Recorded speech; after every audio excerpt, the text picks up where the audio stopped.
একদিন রাতে আমার হাসব্যান্ড বাড়িতে ছিল না। তাই আমি কাজের লোকের ঘরে গেলাম। কাজের লোকের সাথে রাতে ঘুমানোর সাথে সাথে কাজের লোকটা এমন একটা কাজ করলো যা শেষ পর্যন্ত শুনলে আমি শিওর বলতে পারি তোমাদের দাঁড়িয়ে যাবে। তাই তোমাদের দুটি পায়ে ধরি বলি, ভিডিওটা শুরু থেকে শেষ পর্যন্ত দেখো, তাহলে আসল খুব মজাটা পাবে। এই কাজের লোকটা অনেক রোমান্টিক ছিল দেখতে, যাকে আমার স্বামী কিছুক্ষণ আগে নিয়ে এসেছে। আমার স্বামী দরজার বেল বাজানোর সাথে সাথে আমি দরজা খুললাম। এই কাজে ছেলেকে আমার স্বামীর সাথে দাঁড়িয়ে থাকতে দেখে আমি চোখের পলক ফেলতে ভুলে গেছি। এই কাজে ছেলেটি যেন স্বর্গের রাজপুত্র, সৌন্দর্যে ভরপুর। আমি ভুলে গেছি যে আমার স্বামীও ওর পাশে দাঁড়িয়ে আছে।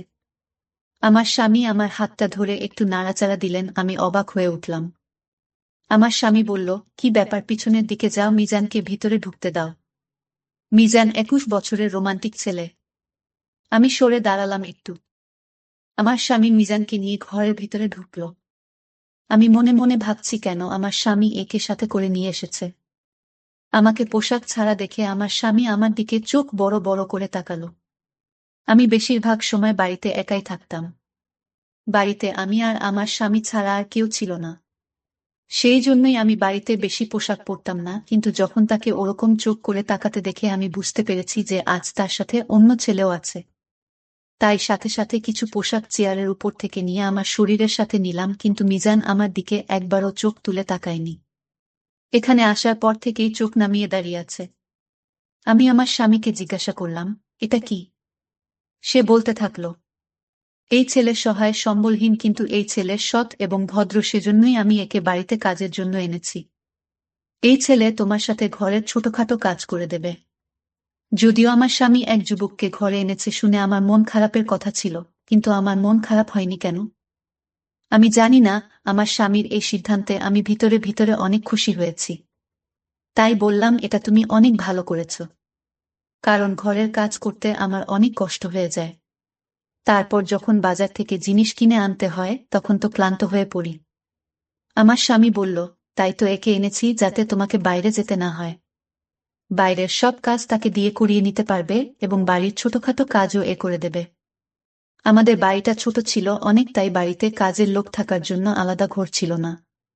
কিন্তু আমার স্বামী এই ছেলেটির জন্য বাড়ির স্টোর রুম খালি করে দিয়েছে। আমার স্বামী সেখানে একটা খাট এনে রেখেছে এবং ফ্যানও দিয়েছে। আমার স্বামী একটি প্লেটে খাবার নিয়ে স্টোর রুমে ওকে খেতে দিয়ে এলো। আমার স্বামী আমাকে বলল, যখন কোনো কাজ থাকবে না তখন ওকে বাড়ির ভিতরে বেশি সময় থাকতে দেবে না, একে স্টোর রুমে থাকতে বলবে। আমি বললাম, ঠিক আছে। কেন জানি না, আমার ভিতরে একটা অদ্ভুত চিন্তাভাবনা আসে। ফলে সারা রাত শান্তিতে ঘুমাতে পারিনি আমি। চোখ বন্ধ করলেই চোখের সামনে ভেসে ওঠে মিজানের মুখটা। কেন জানি না, তবে আমার মন চাইছিল রাতটা তাড়াতাড়ি শেষ হয়ে যাক, আর আমার স্বামী তার কাজে চলে যাক, আর আমি এই মিজানকে মন ভরে দেখি, যাকে এক পলক দেখে আমি পাগল হয়ে গেছি। যতটা সুন্দর এই ছেলে ছিল, আজ পর্যন্ত কোনো মেয়ের মুখও এত সুন্দর দেখিনি। এই কথাটা ভেবেই আমি অবাক হচ্ছিলাম যে এ কেমন অদ্ভুত ছেলে যে একবারও আমার দিকে চোখ তুলে তাকালো না। পরের দিন অনেক ভোরে ঘুম থেকে উঠে রান্নাঘরে গিয়ে নাস্তা তৈরি করছিলাম আমি। এমন সময় আমার স্বামী স্টোর রুমের দরজায় শব্দ দিল, ছেলেটি বেরিয়ে আসে। আমার স্বামী ওকে বলল, বাজার করে এনে মালকিনের সাথে প্রয়োজনীয় কাজ করে নাও, তারপর আমি তোমাকে দোকানে নিয়ে যাব। এই কথা শুনে আমি চিন্তায় পড়ে গেলাম যে কেন আমার স্বামী ওকে দোকানে নিয়ে যাবে। সে তো ঘরের কাজের জন্য নিয়ে এসেছে। আমি খাবার তৈরি করা বন্ধ করে বাইরে বেরিয়ে এসে বললাম, একে কোথায় নিয়ে যাবে? একে তো ঘরের কাজের জন্য এনেছ, তাই না? আমার কথা শুনে আমার স্বামী প্রথমে আমার দিকে অদ্ভুতভাবে তাকালো। তারপর বলল, সারাদিন এখানে এ কি করবে? এখনো 1 ঘন্টা বাকি আছে। তুমি যে কাজ করতে চাও করিয়ে নাও, তারপরে আমি আমার সাথে দোকানে নিয়ে যাব। আর একবারে রাতে আমার সাথে ফিরবে। তারপরে রাতে তোমার যে যে কাজ বাকি থাকবে এটা করে দেবে। কথাটা শুনেই আমার মনটা খারাপ হয়ে গেল। আমি ঘরে এসে নাস্তা রেডি করলাম, আর ছেলেটিও রান্নাঘরে এসে বলল, দিদি তোমার কোনো কাজ থাকলে বলো। আমি তাড়াতাড়ি করে ওর দিকে ঘুরে তাকালাম। এখনো মাথা নিচু করে কথা বলছিল। ওর দিদি বলা শুনে আমার শরীরে কেমন একটা রাগ হয়ে গেল। এটা সত্য যে আমি ওর চেয়ে কয়েক বছরের বড়, কিন্তু দিদি তো মোটেও না। আমি বললাম, দেখো, আমার নাম অনিমা, আমাকে অনিমা বলেই ডেকো। আমার এত বয়স হয়নি যে আমাকে দিদি বলে ডাকবে। আমি অনেক খুশি মনে ওকে এই কথাটা বললাম। তারপর একটু রাগ দেখিয়ে বাসনগুলো রাখলাম। আমি আর ওকে বললাম বাসনগুলো ধুয়ে তারপর রান্নাঘর পরিষ্কার করে যাবে, এই বলে আমি বেরিয়ে এলাম। আমার স্বামী রেডি হচ্ছিল, রেডি হয়ে নাস্তা শেষ করে। এদিকে মিজান সব কাজ করে ফেলল। বাজার থেকে জিনিস নিয়ে এসেছিল। তার কিছুক্ষণের মধ্যেই আমার স্বামী ওকে দোকানে নিয়ে গেল। কেন জানি না আজকের দিনটা অনেক কষ্টে কাটিয়েছি। আমার মনে হচ্ছিল সময় যেন থেমে গেছে।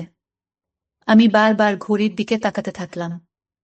যদিও প্রতিদিন আমার সময় দেখতে দেখতেই কেটে যেত, কারণ ঘরের কাজে সারাদিন ব্যস্ত থাকতাম। আমার তাই মনে হতো দিনটা অনেক তাড়াতাড়ি পার হয়ে গেল, কিন্তু আজ যেন সময় পার হচ্ছে না। এই অস্থিরতায় আমি অনেক কষ্ট পাচ্ছিলাম। বারবার আমার ওই ছেলের কথা মাথায় আসছিল। আমার স্বামী রাতে আসার সময় হওয়ার আগেই আমি তাড়াতাড়ি রুমে গিয়ে ভালো পোশাক পরে মেক আপ করলাম। এমনকি আমার চুলগুলো ছেড়ে দিলাম। যদিও আমার বিয়ে হয়েছে 7 বছর, আমি কখনই আমার স্বামীর জন্য এভাবে সাজিনি। বিয়ের প্রথম 1 মাস নিজেকে সুন্দর করে সাজাতাম, এরপরে আমি ঘরের কাজে এত ব্যস্ত হয়ে পড়ি যে সাজার কথা মাথাতেই আসতো না আমার। কিন্তু আজকে কেন জানি না আমার নিজেকে সুন্দর করে সাজাতে মন চাইল। আমাকে সবাই সুন্দরী বলতো। বয়স প্রায় 30 বছর হলে কি হবে? আমার সুন্দর চেহারার কারণে বেশিরভাগ মানুষ আমাকে অবিবাহিত বলেও মনে করত। আমি যখনই আমার স্বামীর সাথে কোথাও যেতাম সবার চোখ আমার দিকে আটকে থাকত। কারণ আমার স্বামীর চেহারা ভালো ছিল না। তার অনেক বড় শরীর এবং উচ্চতাও কম, আর আমি সুন্দরী। সেজন্যই আমার কাজের ছেলে মিজানের চেহারা দেখে আমার মনের মধ্যে কেমন যেন হচ্ছে। আমার মনের ভিতরে গোলাপ ফুল ফুটে উঠল। রাতে আমার স্বামী ঘরে ঢোকার সাথে সাথে আমাকে দেখে অবাক হয়ে গেল, কিন্তু আমার চোখ শুধুমাত্র মিজানের দিকে। আমি অনেক কষ্টে সারাটা দিন পার করেছি, কিন্তু একটা অদ্ভুত ছেলে, কারণ ও আমার দিকে একবারও চোখ তুলে তাকায়নি। আর এটা আমাকে ভিতর ভিতর আরও কেমন করে তুলল। কিন্তু আমার স্বামী আমাকে দেখে অনেক খুশি। খাওয়া দাওয়ার পরে বলল, অনিমা, চলো তোমাকে নিয়ে লং ড্রাইভে যাই। তোমাকে দেখতে অনেক সুন্দর মনে হচ্ছে, কিন্তু আমি তো তার জন্য সাজিনি। যার জন্য এত কষ্ট করে সাজলাম সে আমার দিকে একবারও চোখ তুলে তাকালো না। আমি চেয়েছিলাম ও আমাকে দেখুক এবং আমাকে দেখার পর তো অবাক হোক। কারণ আমিও দেখতে কম সুন্দরী না, কিন্তু ও সোজা স্টোর রুমে চলে গেল। আমি আমার স্বামীকে বললাম, আমার মাথা ব্যথা করছে, আমি কোথাও যেতে পারবো না। এই বলেই আমি আমার রুমে চলে এলাম। আমি 2 হাতের চুড়িগুলো খুলে সামনে ড্রেসিং টেবিলে রাখলাম এবং মেকআপ তুলে পোশাক পরিবর্তন করে ফেললাম। আমি শুয়ে শুয়ে ভাবতে থাকলাম কিভাবে এই ছেলের মন জয় করব। আমার মাথায় একটা আইডিয়া এলো, তাই আমার স্বামীর ওঠার আগেই আমি ছাদে চলে গেলাম। ভিজে পোশাক শুকোতে দিতে গিয়ে ইচ্ছাকৃতভাবে আমার পা মুড়িয়ে নিলাম। আর ব্যালেন্স রাখতে না পেরে সিঁড়ি দিয়ে নিচে পড়ে গেলাম। আর আমার পা খারাপভাবে ব্যথা পেল। যা আমি ভেবেছিলাম ঘটনাটা তার বিপরীত হয়ে গেল। আমি চিৎকার করে কাঁদতে থাকলাম। আমার স্বামী এবং মিজান দুজনেই ঘর থেকে দৌড়ে বেরিয়ে এলো। আমার স্বামী আমাকে ছাদের সিঁড়ির নিচে পড়ে থাকতে দেখে জিজ্ঞেস করল, কি হয়েছে? আমি বললাম, আমার পা ভেঙে গেছে। সে আমাকে হাত ধরে দাঁড় করানোর চেষ্টা করলে আমি চিৎকার করে উঠলাম। আমি সত্যি সত্যি আমার পায়ের এক হাত ভেঙে নিয়েছি। আমার স্বামী আমাকে উঠিয়ে গাড়িতে করে হাসপাতালে নিয়ে গেল। ডাক্তার আমাকে বললেন যে আমার পায়ের হাড় ভেঙে গেছে, তাই পায়ের উপরে প্লাস্টার দেওয়া হলো। আমাকে বাড়িতে এনে বিছানায় শুয়ে দিল। আমার স্বামী টেনশনে পড়ে গেলেন এবং বললেন, এখন আমি কিভাবে দোকানে যাব? মিজানকে দোকান চালাতে পাঠিয়ে দেয়। তারপরে আবার বললেন, মিজানের দোকানে যাওয়া কদিনই বা হল, ও কি দোকান চালাতে পারবে? আমি আমার স্বামীকে বললাম, তুমি দোকানে যাও, মিজানকে এখানে রেখে যাও। আমার কিছু দরকার হলে ওকে বলে দেব। আমার স্বামীও রাজি হয়ে নিজের কাজে চলে গেল। আমি মনে মনে অনেক খুশি, যদিও আমার পায়ে অনেক ব্যথা হচ্ছিল। আমি পা নাড়াচাড়া করতে পারছিলাম না, কিন্তু আমার মনে শান্তি ছিল অনেক। স্বামী চলে যাওয়ার সাথে সাথে আমি মিজানকে ডাকলাম এবং আমার কিছু পোশাক খুলে সামনের সোফায় ফেলে দিলাম। মিজান আমার রুমে ঢোকার সাথে সাথেই নিচের দিকে তাকিয়ে বলল, বলুন। আমি চেয়েছিলাম ও আমাকে দেখুক, তাই আমি ওকে আমার কাছে আসতে বললাম। মিজান আমার কাছে এসে জিজ্ঞেস করল, বলুন, কি বলবেন? আমি রান্না করতে পারি তাই রান্না করে ফেলেছি। রান্নাঘর এবং ঘরও পরিষ্কার করে ফেলেছি। আমি ওকে বসতে বললাম। এটা শুনে ও আমার দিকে তাকালো এবং সাথে সাথে চোখ ফিরিয়ে নিল। আর 2-3 পা পিছিয়ে গেল আর বলল, কিছু প্রয়োজন হলে বলুন। ওর এই কথা শুনে আমি উপরে গিয়ে বললাম, আমার পায়ে অনেক ব্যথা আর রুমে বসে বোরিং হচ্ছি, তাই বাইরে ব্যালকনিতে বসবো আমি। আমাকে ধরে বাইরে নিয়ে বসিয়ে দাও। আমি চাইছিলাম ও আমার কাছে আসুক, কিন্তু ও এই কথা শুনে অবাক হয়ে বলল, আমি এ কাজ করতে পারবো না। রাতে স্যার এলে তবেই বের হতে পারবেন। এই বলেই রুম থেকে বেরিয়ে গেল। আমার অনেক রাগ হচ্ছিল যে ও নিজেকে কিভাবে। আমি যতই ওর কাছে যাওয়ার চেষ্টা করছি, ও ততই আমার থেকে দূরে পালাচ্ছিল। কিন্তু একদিন সুযোগ পেয়ে গেলাম আমি। আমার স্বামী কাজের জন্য বাড়ি থেকে বের হয়েছে। অমনি সাথে সাথে ইচ্ছা করে এমনভাবে চিৎকার শুরু করলাম যেন আমি পড়ে গেছি। আমি খাট ধরে কোনো রকম মাটিতে বসলাম এবং এমন ভাব করলাম যেন বিছানা থেকে পড়ে গেছি আমি। মিজান রুমে ঢোকার সাথে সাথে আমি কান্নার অভিনয় করতে থাকলাম ও আমার কাছে এসে আমাকে পড়ে থাকতে দেখে। ওকে বাধ্য হয়ে আমাকে ধরে ওঠাতে হলো। যখন ও আমার হাত এবং আমার শরীরটা ধরে আমাকে ওঠানোর চেষ্টা করল, তখন আমার হৃদয়টা কেমন একটা করতে থাকলো। আমি অনেক খুশি। আমি তো এটাই চেয়েছিলাম, ও আমাকে বিছানায় বসিয়ে দিল। তারপর থেকে প্রতিদিন আমি এটাই করতে থাকলাম। আমি ওকে বারবার ডাকতাম আরও আমাকে সাহায্য করতে বাধ্য হতো। আমি চেয়েছিলাম যে আমার ঘনিষ্ঠতা ওকে অস্থির করে তুলুক। যখন কোনো ছেলে একজন মহিলা এত কাছাকাছি থাকে, তখন তার মনে কিছু না কিছু সৃষ্টি হয়। আসলে একজন মানুষ তার কাঙ্ক্ষিত জিনিস যদি কাছে পায়, তাহলে সেটা তাকে চিন্তায় ফেলে দেয়। আমিও তো এটাই চাইছিলাম। আমার বিয়ের 7 বছর পার হয়ে গেছে, কিন্তু এখনো আমার বাবু হয়নি। আমার স্বামী আজ পর্যন্ত আমাকে এ নিয়ে কখনো খারাপ কথা শোনায়নি। আমি সুন্দরী, সেজন্য যখনই যে কোনো অনুষ্ঠানে যেতাম, অল্প বয়সী সুন্দর ছেলেদের দেখে আমার চোখ তাদের দিকে আটকে যেত। সুন্দর আর রোম্যান্টিক ছেলেদের দেখে আমার হৃদয়ে ঝড় শুরু হয়ে যেত। এই সময় আমার স্বামী আমার পাশে বসে থাকলে আমার অনেক খারাপ মনে হতো। মাঝে মাঝে মনে হয় যেন আবেগে ভুল সিদ্ধান্ত নিয়ে ফেলেছি আমি। আমি শুধু টাকা দেখেছি। কারণ আমার বাবা গরিব আর বাড়িতে অভাব থাকতো সবসময়। সেই মুহূর্তে আমার মনে হয়েছিল, যখন আমার কাছে টাকা থাকবে, তখন আমি জীবনের সমস্ত সুখ পাব। আর আমার মনের সমস্ত দুঃখ দূর হয়ে যাবে। আমার স্বামী সুন্দর নয়, কিন্তু ভেবেছিলাম একজন মানুষের সমস্ত গুণ থাকে না, আর স্বামী যে সুন্দর নয় এই দুঃখ আমি সময়ের সাথে সাথে ভুলে যাব, কিন্তু এরকম হল না। আমি আমার স্বামীকে কখনই পছন্দ করতে পারিনি। যদিও আমরা একটা সুন্দর বাড়িতে থাকতাম। আমার রুমে এসে খাওয়ার পর আর কোনো কষ্ট নেই। টাকা পয়সা খরচ করার সময় আমাকে চিন্তা করতে হতো না। কিন্তু আমার স্বামীর সাথে থাকতে একদমই পছন্দ হতো না আমার। তার সাথে যতটা সময় থাকতাম, মানসিক সমস্যায় ভুগতাম আমি। সেই সময় আমার না টাকা পয়সা না বড় বাড়ি কোনটা ভালো মনে হতো না। মাঝে মাঝে আমার মনে হতো হয়তো ভুল করে ফেলেছি। আমার স্বামী যদি আমার প্রিয় হতো, তবে আমি তার সাথে ছোট ঘরেও আনন্দের সাথে থাকতে পারতাম। ওর সাথে আমি মন খুলে কথা বলতে পারতাম। আমার মনের ইচ্ছে আমার মধ্যে একটা ভালো চাহিদা তৈরি করে। মিজানকে দেখে আমার মনে হলো আমার খোঁজ শেষ। আমি চেয়েছিলাম ও আমার দিকে আকর্ষিত হোক, কিন্তু আমার দিকে মুখ তুলে তাকাত না। আমি ওর চোখে আমাকে দেখতে চেয়েছিলাম। এখন আমার পা অনেকটাই ঠিক হয়ে গেছে।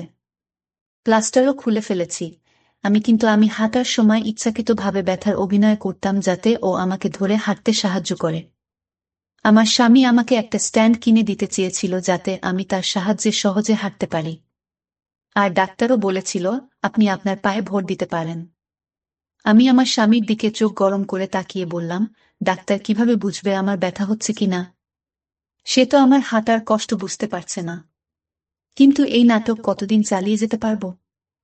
আমি আমার স্বামীর কাছ থেকে মুক্তি চাই। একদিন মিজান রান্নাঘরে বসে তার ছোট নোকিয়া মোবাইল দিয়ে কারো সাথে কথা বলছিলেন। আমি সেই সময় মোটামুটি হাঁটাচলা করতে পারতাম। আমি ইচ্ছা করেই ধীরে ধীরে রান্নাঘরের দরজার কাছে এগিয়ে গেলাম। ও কাউকে বলছিল, অনেক তাড়াতাড়ি মাকে তোমাদের বাড়িতে পাঠাব। আমি এখন একটা চাকরিও পেয়ে গেছি। এখন তোমার বাবা মা না করতে পারবে না। আমি তাকে অনেক টাকা দিয়েছি তোমাকে বিয়ে করে শহরে নিয়ে আসতে। কথাটা শুনে আমার মন উড়ে গেল। আমি মিজানকে অনেক ভালোবাসতে শুরু করেছি। ওটা থেকে দূরে থাকতে পারবো না আমি। আমি চেয়েছিলাম ও আমাকে ভালোবাসে, কিন্তু ও তো অন্য মেয়ের প্রেমে পড়েছে। আমি আস্তে আস্তে আমার রুমে এলাম। এই সময় আমার কিছুই ভালো মনে হচ্ছে না। আমার মনে হচ্ছিল মেয়েটা আমার সামনে এলে ওকে শেষ করে ফেলব। মিজান আমাকে ছাড়া অন্য কোনো মেয়েকে কিভাবে ভালোবাসতে পারে? আমি আয়নায় নিজেকে দেখলাম আমি অনেক সুন্দরী। এটা কিভাবে সম্ভব যে মিজানের আমাকে ভালো লাগে না? আমি ছাড়া অন্য কোনো মেয়ের দিকেও কিভাবে তাকায়? তারপরে আমার মাথায় আসতে থাকল, ওই মেয়েটা হয়তো অনেক সুন্দর। আমিও হয়তো তার মতো সুন্দরী না। সে যাই হোক না কেন, আমি সহ্য করতে পারছিলাম না। রাগে আমার চোখ থেকে পানি পড়তে থাকল। আমি মিজানকে ডাকলাম, ও আমার রুমে এসে আমাকে নিজের পায়ে দাঁড়িয়ে থাকতে দেখে অবাক হয়ে বলল, আমাকে কেন ডেকেছেন? আমি বললাম, ভিতরে এসো, তোমার সাথে আমার কিছু কথা আছে। ঘরের ভিতরে এলে আমি ওকে বললাম, আমি তোমাকে ভালোবাসি। ও আমার এই কথা শুনে আমার মুখের দিকে প্রথমবার তাকাল, সেটাও খারাপ চোখে। ও বলল, একথা বলতে আপনার লজ্জা করে না? আমি বললাম, তুমি হলে এত সুন্দর, এতে আমার কোনো দোষ নেই। তারপর আমি আলমারি থেকে অনেক টাকা বের করে ওকে দিলাম। এত টাকা দেখে অবাক হয়ে গেল। আমি বললাম, আমি তোমাকে টাকায় ভরিয়ে দেব যদি তুমি আমার ইচ্ছা পূরণ করো। আমি শুধু এই অবধি বলেছিলাম, তখন ও আমার মুখে একটা থাপ্পড় দিল এবং বলল, আমি মালিককে সব কথা বলে দেব যে আপনার চিন্তা ভাবনা কি। আমি আপনাকে সবসময় বড় দিদির মতো ভাবি, আর আপনার আমাকে নিয়ে সব ভাবতে লজ্জা করে না? আমি ওর থাপ্পড়ে এতটা ব্যথা পাইনি যতটা ওর দিদি বলাতে পেয়েছি। আমি বললাম যে আমি তোমার দিদি না, আমি তোমাকে ভালোবাসি। তোমার প্রেমে এতটাই পাগল হয়ে গেছি যে যে কোনো মূল্যে তোমাকে পেতে চাই। আর তুমি যে মেয়েকে বিয়ে করার কথা বলছিলে, আমি তোমাকে তা করতে দেব না। আর তুমি যদি আমার স্বামীকে আমার সম্পর্কে কিছু বলার চেষ্টা করো, তবে আমি তোমার সাথে কি করতে পারি তা তুমি কল্পনাও করতে পারবে না। আমি পাগল হয়ে গিয়েছিলাম আর পাগলের মতো চিৎকার করে ওকে সব বলছিলাম। এই কথা শুনে সাথে সাথে ঘর থেকে বেরিয়ে গেলে পরের দিনও কি বলবে আমি তো ভেবেই নিয়েছিলাম। কিন্তু ও আমার স্বামীকে বলতে থাকল, আমি আপনার কাজ করতে পারবো না। আমার স্বামী বলল, কেন পারবে না? তুমি কি বলছো জানো? তোমার সাথে আমার 2 বছরের কথা হয়েছে। আমার স্বামী আরো বলতে থাকল, এই তো কদিন আগে তুমি কান্নাকাটি করছিলেন কাজ নেয়ার জন্য। এই 2 মাসে এমন কি হলো যে তুমি কাজ ছেড়ে দিতে চাও? মিজান বলতে থাকো, আমি আপনাকে কারণটা বলতে পারবো না। আমার স্বামী ওকে বলল, ঠিক আছে, তোমাকে যে অগ্রিম টাকা দিয়েছিলাম তা ফেরত দাও। আমি তোমাকে এজন্য 5 লাখ টাকা দিয়েছি যে তুমি 2 বছর পরে কাজ ছেড়ে চলে যাবে। তুমি অনেক ভালো ছেলে বলে তোমাকে আমি বাড়িতে রেখেছিলাম। তুমি বাড়িতে থাকলে আমার স্ত্রী নিরাপদে থাকবে, এটা আমি নিশ্চিত ছিলাম। সেজন্যই তোমাকে দেখেছিলাম। যাই হোক, কালকে শহরের বাইরে যাচ্ছি। 3 দিন পর ফিরব, সেজন্য তোমাকে 3 দিন ছুটি দিতে পারবো না। আমি ফিরে এলে চলে যেও, আর আমার টাকাও ফেরত চাই। আমার স্বামী 3 দিনের জন্য কোথাও যাবে। এটা শুনে আমি অনেক খুশি হলাম। এই 3 দিন আমি মিজানকে দিয়ে আমার ইচ্ছা পূরণ করতে পারবো। কিন্তু কথাটা শুনে মিজান অনেক টেনশনে পড়ে গেল। পরের দিন আমি আমার স্বামীর ব্যাগ গুছিয়ে দিলাম। আমার স্বামী যাওয়ার সময় আমাকে বলল, এর দিকে খেয়াল রেখো যেন পালিয়ে যেতে না পারে। পুরো 5 লক্ষ টাকা অগ্রিম দিয়েছি আমি। এর খুব প্রয়োজন ছিল। এর শ্বশুর তার মেয়ের বিয়ে অন্য কারো সাথে দিয়ে দিত, তাই 5 লক্ষ টাকা দিয়ে সেখানের বিয়ে পাকা করে আসে। এখন আমি বুঝতে পারছি কেন এ আমাদের এখানে কাজ করে। আমার স্বামী চলে গেল, আর মিজানও দোকানে চলে গেল। রাতে যখন মিজান বাড়ি ফিরে এলো, তখন আমি সেজে ওর সামনে দাঁড়ালাম। আমাকে দেখে ওর মনোভাব পরিবর্তন হয়ে গেল। এরপর সোজা স্টোর রুমে গিয়ে ভিতর থেকে দরজা দিল। আমি এটা দেখে ওর উপরে রেগে গিয়ে বললাম, তাড়াতাড়ি দরজাটা খোলো। মিজান বলল, তুমি এখান থেকে যেতে পারো। আমি দরজা খুলব না। আমি অনেকক্ষণ ওর দরজার সামনে ছিলাম। তারপরে ক্লান্ত হয়ে ঘরে ফিরে এলাম। ওর উপর আমার অনেক রাগ হচ্ছিল। রাত 12টার দিকে আমার মাথায় হঠাৎ খেয়াল হলো যে আমার কাছে তো স্টোর রুমের চাবি আছে। আমি দেরাজ থেকে স্টোর রুমের চাবি বের করে অনেক আস্তে আস্তে স্টোর রুমের দরজা খুললাম। সামনের খাটের উপর মুখে চাদর দিয়ে মিজান ঘুমাচ্ছিল। আমি আস্তে আস্তে স্টোর রুমের দরজা বন্ধ করে ঘাটের উপরে ওর পাশে গিয়ে শুয়ে পড়লাম। ঘরে হালকা অন্ধকার ছিল। আমি ওকে ধরতেই যে শব্দ শুনলাম তা আমার মন কাঁপিয়ে দেওয়ার জন্য যথেষ্ট। আমি সাথে সাথে উঠে বসলাম। এক টর্চের আলো আমার মুখের উপর পড়ল। তার আড়ালে আমি দেখতে পেলাম যে লোকটা খাট দখল করে আছে সে আর কেউ না, আমার স্বামী। এটা দেখে আমি অবাক হয়ে গেলাম। আমার স্বামী বলল, মিজান আমাকে তোমার ব্যাপারে সব কথা বলেছে এবং আমি মিথ্যা বলেছিলাম যে আমি অন্য শহরে যাচ্ছি। আমি তোমার সত্যিটা দেখতে চেয়েছিলাম। আমি কাঁদতে থাকলাম। আমার স্বামীর সামনে আমার সব সত্যটা বেরিয়ে গেছে। সে আমাকে ছেড়ে দিল আর সকালে আমাকে বাপের বাড়িতে ফিরে যেতে বলল। আর বলল, আমিও সুন্দরী মহিলার সাথে আমার জীবন কাটাতে পারি, কিন্তু খারাপ মহিলার সাথে না। একজন স্বামী তার স্ত্রীর শখ পূরণের জন্য সারাদিন কঠোর পরিশ্রম করে এবং সে স্ত্রীর কাছ থেকে বিশ্বস্ততা আশা করে। নইলে টাকা দিয়ে তো যে কোনো খারাপ মহিলা বিছানায় যেতে রাজি হয়ে যায়। আমি সবকিছু হারিয়ে ভাবছি যদি আমি আমার চরিত্রটা ঠিক রাখতাম, যেমনটা মিজান একজন ছেলে মানুষ হয়েও রেখেছিল। তো বন্ধুরা, আজকের মতো এ পর্যন্ত। দেখা হবে পরবর্তী কোনো গল্প নিয়ে। সে পর্যন্ত তোমরা ভালো থেকো আর সামিয়া ব্লগ চ্যানেলটি সাবস্ক্রাইব করে রেখো। একদিন আমি আর দিদি কাজ করার সময় হঠাৎ মা এসে আমাদের সরাসরি দেখে ফেলে। তখন মা বলল, বাবা দীপেন, আমার মেয়েকে ছেড়ে দে বাবা। কয়েকদিন পর ওকে বিয়ে দিব, ওর ভবিষ্যৎটা নষ্ট করিস না। বিনিময়ে তুই যা চাইবি আমি তোকে তাই দেব। তখন আমি বললাম, কিন্তু মা, আমি যে এই কাজ ছাড়া একটা দিনও থাকতে পারি না। আমি এতটাই অভ্যস্ত হয়ে গেছি, নেশাগ্রস্ত হয়ে যাবার চেয়ে কোনো অংশে কম না। মা বলল, তুই পারবি, তোর সব চাহিদা আমি পূরণ করে দিব। আমার মায়ের নাম সুনিতা চক্রবর্তী। তিনি 2 সন্তানের জননী। আমার নাম দীপেন চক্রবর্তী, অনার্স ফার্স্ট ইয়ারে পড়ছি, বয়স 20 বছর। আর আমার বড় বোন সুরঞ্জিতা চক্রবর্তী, বয়স 23 বছর, কলকাতার একটি বেসরকারি বিশ্ববিদ্যালয়ে ফ্যাশন ডিজাইনিং পড়ছে। ভারতের পশ্চিমবঙ্গের রাজধানী শহর কলকাতা থেকে একটু দূরে হুগলিতে আমরা বসবাস করি। কিন্তু আমাদের বাসায় আমাদের খুব কমই থাকা হয়। মায়ের ব্যবসা জনিত কারণে অধিকাংশ সময় কলকাতায় থাকা হয়। আমার মা একজন ডিভোর্সি নারী। প্রেমের বিয়ে হলেও আজ থেকে 15 বছর আগে আমার বাবা মায়ের ডিভোর্স হয়ে যায়। এর পেছনে আমার বাবারই দোষ বেশি ছিল। তিনি 1997 সাল থেকে আমেরিকা থাকেন। বাবা বিদেশ যাবার পর থেকে আমাদের খোঁজ খবর নেওয়া বন্ধ করে দেন। পরে আমরা জানতে পারি বাবা আমেরিকায় ভারতীয় একজন নারীকে বিয়ে করে নতুন সংসার গড়েছেন। বাবা মায়ের ডিভোর্স হবার পর মা আমাদের 2 ভাই বোনকে নিয়ে খুবই মানসিকভাবে ভেঙে পড়েন। প্রেম করে বিয়ে করার কারণে নানা বাড়ির দিক থেকেও মায়ের সম্পর্ক নষ্ট হয়ে যায়। এমন অবস্থায় সামাজিক ও আর্থিকভাবে নিজের একটা শক্ত অবস্থান গড়ে তোলা আমার মায়ের জন্য বিশাল কঠিন হয়ে দাঁড়ায়। ঠিক এরকম অবস্থায় মায়ের পাশে এসে দাঁড়ায় আমার মায়ের আপন জেঠাতো ভাই। শুনেছি আমার মায়ের সেই জেঠাতো ভাই ছোটবেলা থেকেই মাকে খুবই পছন্দ করত। কিন্তু হিন্দু সমাজে জেঠাতো ভাই বোনদের মধ্যে বিবাহ দেওয়া না হওয়ায় বিশ্বাসটা আর আগায়নি। যাই হোক, মায়ের সেই জেঠাতো ভাই কলকাতার একজন প্রভাবশালী রাজনৈতিক ব্যক্তি। তিনি আমার মা বাবার ডিভোর্স এর পর ওই হেল্পলেস অবস্থায় আমার মাকে ব্যবসা দাঁড় করাতে সাহায্য করেছিলেন এবং আজও মায়ের উপর বটবৃক্ষ মতো ছায়া দিয়ে যাচ্ছেন।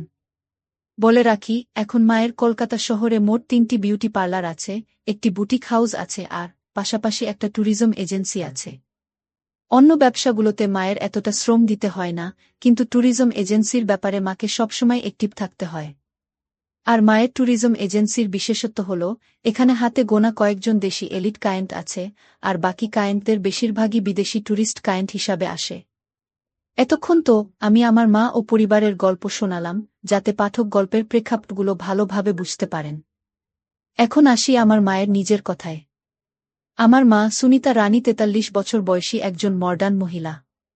পা মাথা পর্যন্ত সাদা, 5 ফিট 5 ইঞ্চি লম্বা, দেহের ভাঁজে ভাঁজে বেশ চর্বি জমে গেছে। আগেই বলেছি আমার মা যথেষ্ট মডার্ন মহিলা। চুলগুলো পিঠ পর্যন্ত কাটা এবং সোনালি রং করা। বাসায় শুধু হাতা কাটা পাতলা সুতি কাপড়ের মেক্সি পরেন সবসময়, যার কারণে সবই আবছা আঁচ করা যায়। মায়ের ট্যুরিস্ট ক্লায়েন্ট হিসাবে যারা আসে তাদের অনেকেরই ঘুরতে এসে নারীর ডিমান্ড করে। সত্যি কথা বলতে মা নিজেই সেই কাজটা করেন। অল্প পরিশ্রমে ভালো অর্থ আর একেবারে টপ প্রাইভেসি মেইনটেইন করে আমার মা এখন আমার বাবার চেয়েও অনেক ধনী। বলা যায় মায়ের ডিভোর্সপ্রাপ্ত হবার পর একটা জিদ চেপে গেছিল, যে করেই হোক আমার বাবার চেয়ে সে বেশি টাকা পয়সা ইনকাম করবে। আর তারই বাস্তবায়ন এই সমস্ত ব্যবসা, parlour, boutique house, top service. আমি আর আমার বোন সবই জানি, কিন্তু আমরা কখনোই মায়ের এসব কাজের জন্য কিছু বলতে পারিনি, কারণ আজ আমরা যে লাইফস্টাইল লিড করছি তা সবই সম্ভব হয়েছে আমার মা সুনিতা চক্রবর্তীর কারণে। আমি একদিন মায়ের শাড়ি পরার সময় ওই দেখতে পাই। সেই থেকে আমার কল্পনার রানী আমার মা সুনিতা চক্রবর্তী গু। মা যখন হাঁটে তখন ঢেউ খেলানো রূপ ধারণ করে থাকে। আর মায়ের আরেকটা ভালো অভ্যাস হল উনি সবসময় পরিষ্কার পরিচ্ছন্ন থাকেন। ওই ব্যবসাতে মায়ের পদার্পণ প্রায় 10 বছর হচ্ছে। আমি গত 7-8 বছর হলো জানতে পারলেও আমার দিদি সবই জানত। যখন আমার মা 4-5 দিনের জন্য বাড়ির বাইরে ট্যুরে যেত ট্যুরিস্টদের গাইড হিসেবে, তখন আমার দিদিকে সব জানিয়েই যেত। যেন কোনো সমস্যা না হয় আর নিজেদের মধ্যে ভুল বোঝাবুঝিও না হয়। যাই হোক, এভাবেই চলছিল সবকিছু। গত 2023 সালে একদিন বিকালে আমার এক ক্লোজ ফ্রেন্ড ও অর্ণব আমাকে জরুরিভাবে কলকাতার একটা নামকরা রেস্টুরেন্টে ডেকে পাঠালো। আমিও কারণ জিজ্ঞেস করাতে বলল, এলেই বুঝতে পারবি। আমিও ওর কথা মতো ওর দেয়া ঠিকানাতে পৌঁছে গেলাম। তারপর সে আমাকে একটা কর্পোরেট পার্টির অনুষ্ঠানে নিয়ে গেল। তারপর আমি যা দেখলাম তা দেখার জন্য আমি মোটেও প্রস্তুত ছিলাম না। আমি দেখলাম আমার মা সেখানে দুজন বিদেশীর সাথে অত্যন্ত নিবিড়ভাবে আড্ডা দিচ্ছে। আড্ডার ফাঁকে তারা লাল পানীয় খাচ্ছে। এর মধ্যে একজন 34-35 বয়স, অবশ্যই মায়ের চেয়ে বয়সে ছোট, আড্ডার ফাঁকে আমার মায়ের সাথে হাতের কাজ করছে।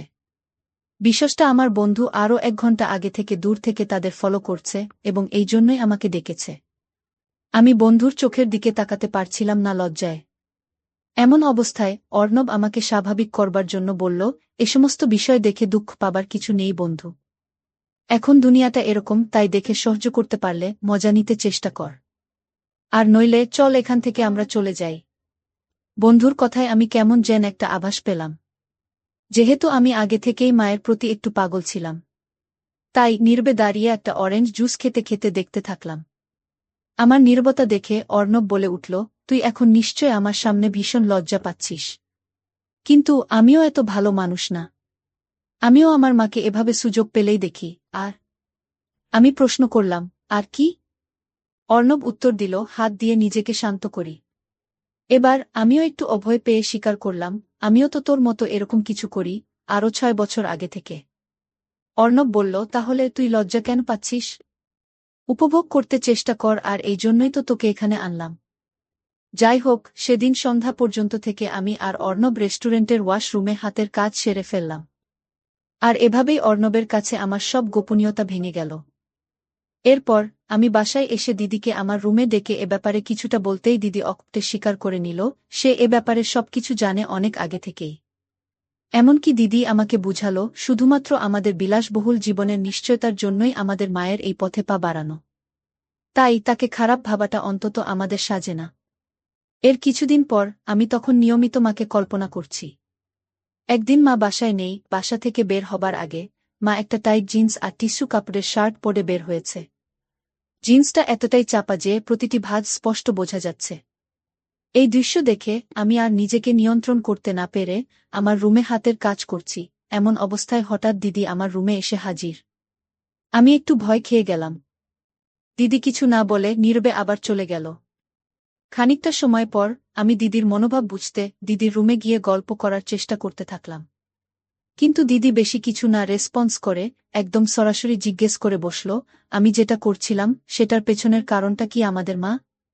আমি কি উত্তর দেব ভেবে না পেয়ে কইলাম, আমি না নিজেকে কন্ট্রোল করতে পারিনি রে দিদি। আমাকে এবারের মতো ক্ষমা করে দে আর মায়ের কাছে প্লিজ কিছু বলিস না। তখন দিদি বলল, এই বয়সে এরকম হয়, কিন্তু এভাবে নিজের মায়ের প্রতি দিন দিন অসুস্থ আসক্তি না বাড়িয়ে অন্য কিছুতে নিজেকে ব্যস্ত রাখ। আমি বললাম, আমার তো দুনিয়াটাই তোকে আর মাকে নিয়ে। আমি বুঝি এটা ঠিক না, তবুও না করে পারি না।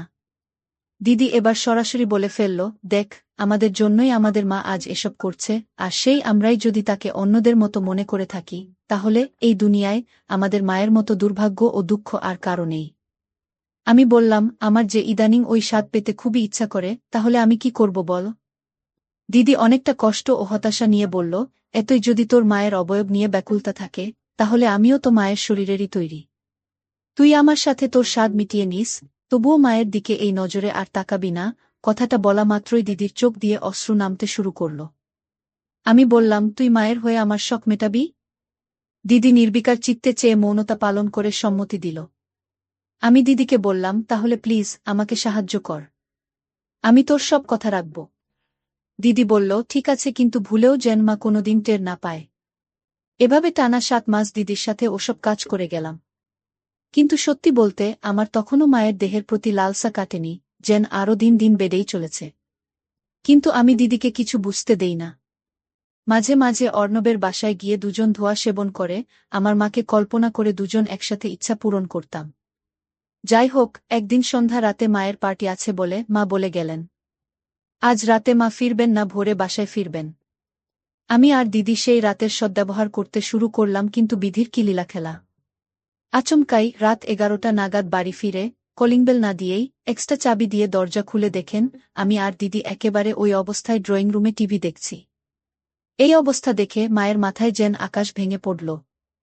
তিনি কোনো কথা না বলে দ্রুত পায়ে তার রুমে চলে গেল, আর রুমের দরজা সারারাতেও খুললেন না। আমি আর দিদি রাতভর মায়ের দরজাতে বারবার কড়া নাড়তে নাড়তে ভোরবেলা মা দরজা খুলেন এবং শুধু দিদিকে ভেতরে ডাকলেন। সম্ভবত কিছু প্রশ্ন করলেন দিদিকে। এরপর দিদি কাঁদো কাঁদো নয়নে রুম থেকে বেরিয়ে আসতেই মা আমাকে ডাকলেন। আমি ভীষণ নার্ভাস হয়ে পড়েছিলাম। কিন্তু মায়ের দৈহিক গঠন উপেক্ষা করা আমার জন্য অসম্ভব হয়েছিল, কারণ তখন মা শুধু একটা পিঙ্ক রঙের পাতলা মেক্সি পরিহিত। মা আর আমার কথোপকথন ঠিক এরকম ছিল। দীপেন, তুই ভাই হয়ে বোনের সাথে এসব কিভাবে করতে পারলি? মা, আমাকে ক্ষমা করে দাও। আমি ভুল করেছি কি মা? ভুল করেছ নাকি কর নাই সেটা পরের কথা। কিন্তু আমার প্রশ্নটা হলো, পৃথিবীতে কি আর কোনো নারী ছিল না? মা, আসলে আমি এরকম কিছুই করতে চাইনি। কিন্তু আমার একজনকে ভালো লাগত, আর তার সাথে দিদির অনেক মিল। তো আমার পছন্দের মানুষের সাথে এটা কখনো সম্ভব হতো না, বিধায় আমি দিদির মাঝে তাকে খুঁজে নিতে চেষ্টা করেছিলাম। আর এটাই আমার ভুল ছিল গু। মা, কে সেই ব্যক্তি যার জন্য তোমার দিদির মাঝে তাকে খুঁজে নিতে হলো? চুপ করে থেকো না, আমি উত্তর চাই। নইলে আমি এই বাড়ি ছেড়ে আজীবনের জন্য চলে যাব গো। আমি বলতে পারবো না তোমাকে কি মা, একবারও ভেবে দেখোনি তোমার দিদিকে নিয়ে আমার কত স্বপ্ন। ওর একটা ভবিষ্যৎ আছে, ওর বাকিটা জীবন পড়ে আছে। ওকে নিয়ে আমি কত স্বপ্ন দেখেছিলাম, একটা ভালো পরিবারে বিয়ে দেব, ওর জীবনটা গুছিয়ে দেব। তোমাদের এসব কর্মকাণ্ড বাইরের মানুষ জানতে পারলে বিষ খেয়ে মরা ছাড়া আমার আর কোনো উপায় থাকবে না ঘিমা। আমি উত্তর চাই দীপেন, আমাকে উত্তর দাও। মা, আমাকে ক্ষমা করো, আমি আসলে তোমাকে ওর মাঝে খুঁজে নিতে চেয়েছিলাম গু। মা, মানে? তোমার রূপ সাজসজ্জা আমাকে বিমোহিত করে ফেলেছিল, যার প্রভাব দিদি টের পেয়ে নিজেকে আমার কাছে সঁপে দিয়েছে, তবুও যেন আমি এই পথে আর পা না বাড়াই। দিদির কোনো দোষ নেই মা, দোষ সব আমার খিমা। কি তুমি আমার ছেলে দীপেন? তুমি কি বলছো বুঝতেছ? তুমি আমাকে আর 5টা মেয়ের সাথে ঘুলিয়ে ফেলেছ। আমি না তোমার জন্মদাত্রী মা। আমাকেও তুমি এই দৃষ্টিতে দেখো। আমার ভুল হয়ে গেছে মা, এবার ভগবানের দয়ায় নিজের বোনের ভবিষ্যতের কথা ভেবে এগুলো বন্ধ করো, নইলে ওকে বিয়ে দেয়া মুশকিল হয়ে যাবে গু। তাহলে আমি এই অভ্যাস ত্যাগ করব কি করে মা? তুমিই বলে দাও মা, কতদিন ধরে এইসব কাজ করে চলেছ তোমরা? প্রায় 6-7 মাস গু। মা, তুমি যে ওকে প্রেগটে করে দাওনি, এটাই কপাল। না মা, আমরা কোনোদিন কাউকে বুঝতে দিতাম না ঘি মা। আমার দিব্যি কেটে বলো তো দীপেন, তুমি কি আমাকে আর আমার মেয়েকে তোমার ওই কুদৃষ্টি থেকে মুক্তি দিতে পারবে? আমি একেবারেই নিশ্চুপ। মা, জীবনে আর কি কি পরীক্ষা দিতে হবে আমাকে কে জানে? আমি যদি আমার মেয়ের সতীর্থ ভিক্ষা চাই তোমার কাছে, তুমি কি এটুকু দয়া করতে পারবে আমাদের? কিন্তু মা, আমি যে ওগুলো ছাড়া একটা দিনও থাকতে পারি না।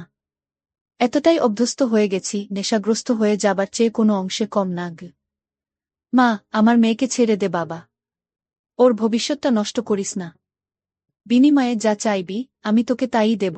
বন্ধুরা, ভিডিও মাঝখানে একটা কথা বলতে চাই, আমি তোমাদের আনন্দ দেওয়ার জন্য খুব কষ্ট করে ভিডিও বানাই।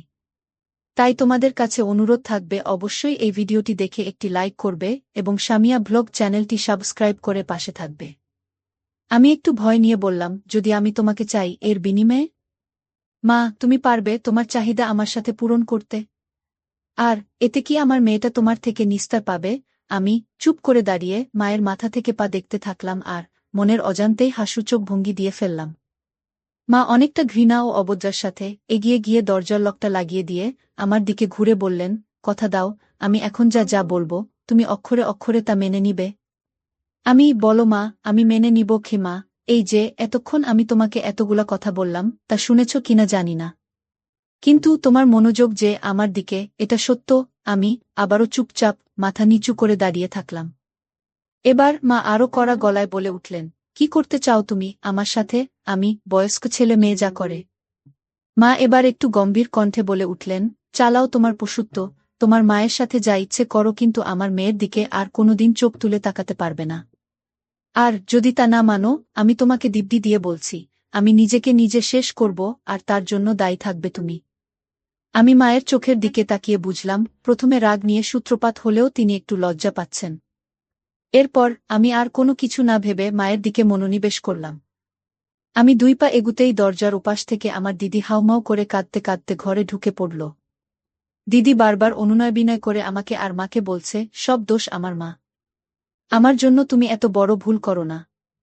তারপর দিদি আমাকে জড়িয়ে ধরে কাঁদতে কাঁদতে বলতে থাকল, ভাই প্লিজ, তোর যা ইচ্ছে আমার সাথে কর, তবুও মায়ের সাথে এমন কিছু করিস না। এদিকে আমি দিদিকে বললাম, না দিদি, আমি মাকে কথা দিয়েছি, আমি তোর দিকে আর চোখ তুলেও তাকাবো না। মনে মনে আমি ভাবছি, আজকের এই সুযোগ আমার কোনোভাবেই হাতছাড়া করা যাবে না। দিদি তখনও ঘটনাস্থলে দাঁড়িয়ে কেঁদে চলেছে। এক পর্যায়ে মা নিজেই দিদিকে উদ্দেশ্য করে বলে উঠলেন, উফ, এত ভোরবেলা আশেপাশের এলাকার মানুষ জড়ো করবি নাকি? নিজের অপরাধের জন্য যদি এতই অনুতপ্ত বোধ হয়, তাহলে তুই তোর রুমে গিয়ে যা খুশি করগু। সাথে সাথে আমার মাথায় একটা দুষ্টু বুদ্ধি খেলে গেল। যেহেতু দিদি আর আমার মাঝে গোপন কিছুই নেই, আর আমাদের মায়েরও দিদির সামনে কোনো রকম ইতস্তত বোধ দেখছি না, তাহলে দিদিকে আমাদের কর্মকাণ্ডের সাক্ষী বানিয়ে নেই।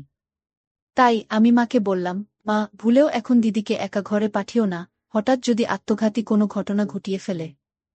এটা শুনে সাথে সাথে দিদিকে উদ্দেশ্য করে মায়ের আদেশ, না খুকি, তুই কোথাও যেতে পারবি না। তুই এখন যা যা ঘটবে তা পুরোটা বসে দেখবি। নিজের ভাইয়ের সাথে পাপাচার করতে পেরেছ, আর তার প্রায়শ্চিত্ত করতে পারবে না, তা তো হবে না। এই কথা শুনে দিদি হতভাগা মায়ের রুমের সোফাতে চুপচাপ বসে সবকিছু অবলোকন করতে থাকল। মা যেন আমার প্রতিটি পদক্ষেপ সম্পর্কে আগে থেকেই অবগত। আমি দিদির দিকে তাকিয়ে দেখলাম, দিদি প্রথমে কান্নাকাটি করলেও এখন বোধ হয় অনুভূতি নেয়া শুরু করেছে। দিদিকে বললাম, দিদি, আজ যদি আমি এখানে পুরোটা সম্পন্ন করি, তোর কোনো আপত্তি আছে? দিদি মাথা নাড়িয়ে ক্ষীণা সূচক উত্তর দিল। কিন্তু আমি বুঝতে পারছি, আমাদের কর্মকাণ্ড দেখে দিদিরও খুব ইচ্ছা জেগেছে। তাই আমি লজ্জাশরম ত্যাগ করে মায়ের কাছে বিশ্বাসটা উপস্থাপন করলাম, এইভাবে যে, দেখো মা, তুমিও একজন নারী, দিদিও আরেকজন নারী। আমাদের কর্মকাণ্ডের ফলে দিদির ভেতরেও তো কোনো সুপ্ত ইচ্ছা জাগতে পারে। হ্যাঁ, আমি তোমার মেয়েকে স্পর্শ করব না, তোমাকে কথা দিয়েছি। কিন্তু ও নিজে থেকে যদি নিজের জ্বালা মিটিয়ে নিতে পারে, তাহলে তো আমাদের কোনো আপত্তি থাকা উচিত নয়, তাই না? মা দিদির চোখের দিকে তাকিয়ে দেখে তার সারা মুখ লাল হয়ে গেছে। তাই মা দিদিকে উদ্দেশ্য করে বললেন, কেউ যদি নিজের ব্যাপার নিজে থেকে প্রকাশ না করে, তবে তাতে কি আমাদের দায়? মানে মা দিদিকে পরোক্ষ অনুমতি দিলেন। আবারও বুঝলাম, মা এরকম বিশ্বাসটাগুলোতে অভ্যস্ত হওয়ায় তেমন কিছুই মনে করল না। শুধু একটু খোঁচা মেরে বলল, এই তাহলে বীরপুরুষের দম। এবার মা দিদির দিকে তাকিয়ে তাচ্ছিলের সাথে বলল, এই মরদ নিয়ে আবার জ্বালা মেটাতে এত ব্যাকুলতা? কথাটা শুনে দিদি বরাবরের মতো সোফাতে নির্বিকার চিত্তে নেতিয়ে থাকলেও আমার খুবই আত্মসম্মান বোধে লাগল। যাই হোক, সেই ভোরবেলা থেকে শুরু হওয়া আমাদের 3 জনের মানবিমান, মায়কান্না অবশেষে লীলাখেলার প্রাথমিক প্রবর্তনা রূপে সকাল 9টার দিকে শেষ হল।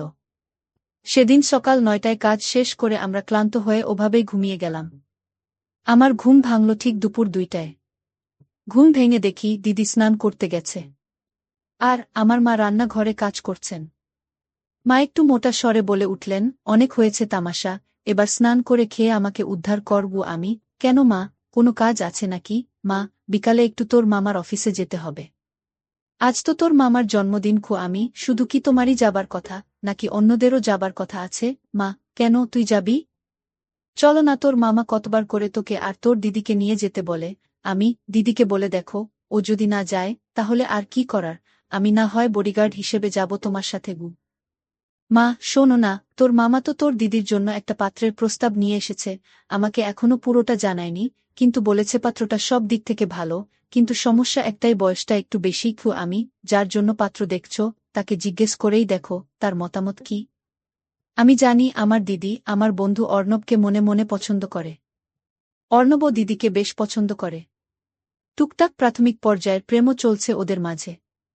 যদিও অর্ণব আর আমি সমবয়সী, তার মানে অর্ণব দিদির চেয়ে ৩ বছরের ছোট। অর্ণবের পরিবার যথেষ্ট অভিজাত হলেও শুধুমাত্র বয়সের কারণে বিশ্বাসটা আলোর দিশে পাচ্ছে না। মা, তোর দিদি তো কিছু বলে না? তুই একটু দেখ না তোর দিদির আসলে মতিগতি কি। আমি ঠিক আছে মা। আমি যদি কোনো পাত্রের সম্বন্ধ নিয়ে আসি, আর দিদি যদি তাতে রাজি থাকে, তাহলে তোমার কি আপত্তি থাকবে? মা দেখ, তোর দিদি যদি রাজি থাকে, আর পাত্রের পরিবার ভালো হয়, তাহলে আমার কেন আপত্তি থাকবে? এই বলে আমার স্নান করতে চলে গেল। এই ফাঁকে আমি অর্ণবকে ফোন দিয়ে বললাম ১ ঘন্টার মধ্যে জরুরিভাবে দেখা করতে। ১ ঘন্টা পর অর্ণব আসল। অর্ণবকে নিয়ে আমি আমাদের ছাদে গেলাম। ছাদে গিয়েই অর্ণব আমার মায়ের রোদে মেলে দেয়া ছোট কাপড়ের দিকে নজর দেয়া শুরু করে দিল। আমি, শোনো, তোকে খুব সিরিয়াস বিষয় নিয়ে কথা বলার জন্য ডেকেছি গু অর্ণব। কি রে, মাসিমাকে লাইনে আনতে পেরেছিস নাকি? আমি, সেটা পরের কথা, আগে বলতো দিদি আর তোর ব্যাপারটা কতটা সিরিয়াস?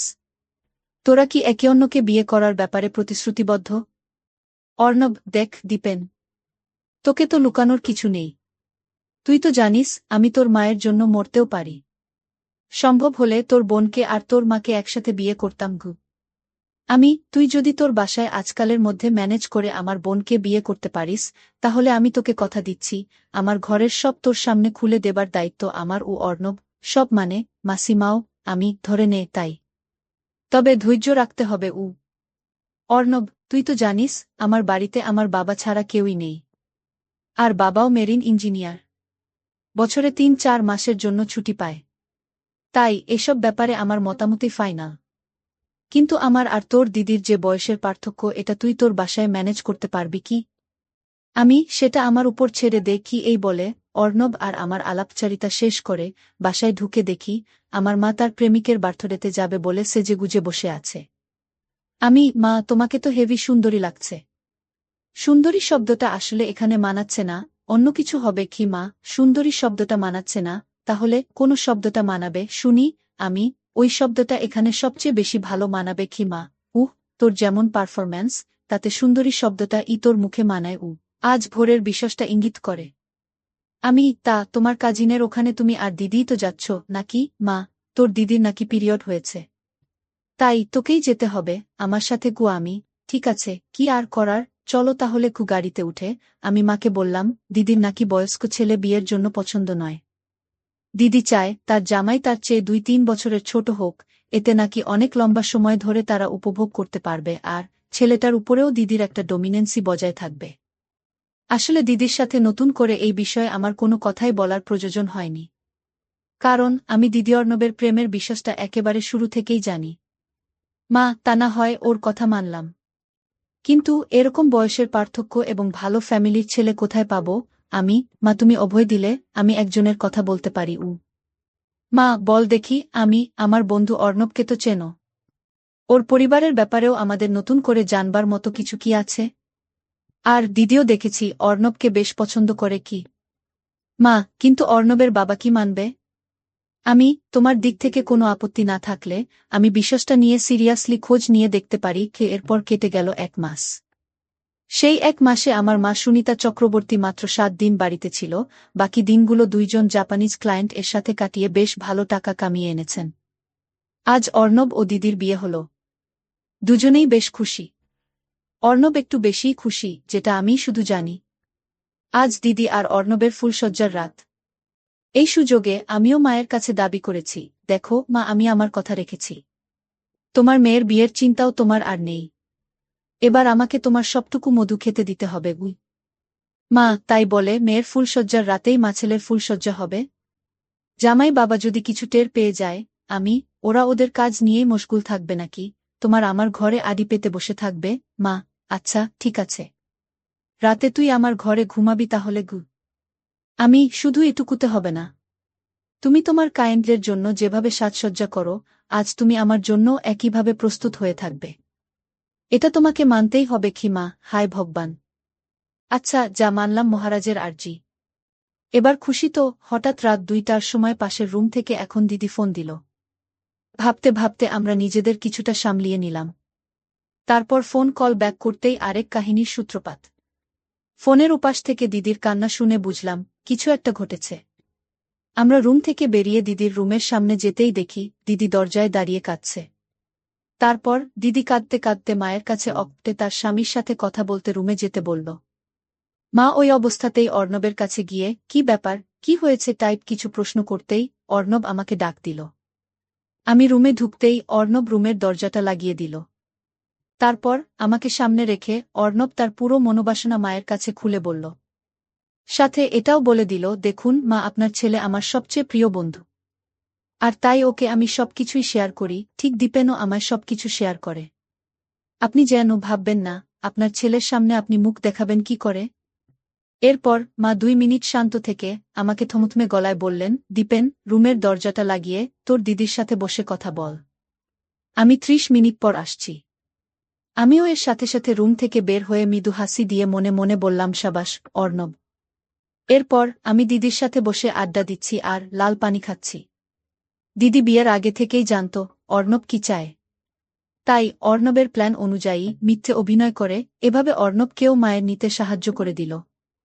1.5 ঘণ্টা পর মা দিদির বাসর ঘর থেকে নিজের ঘরের বাথরুমে চলে গেল স্নান করতে।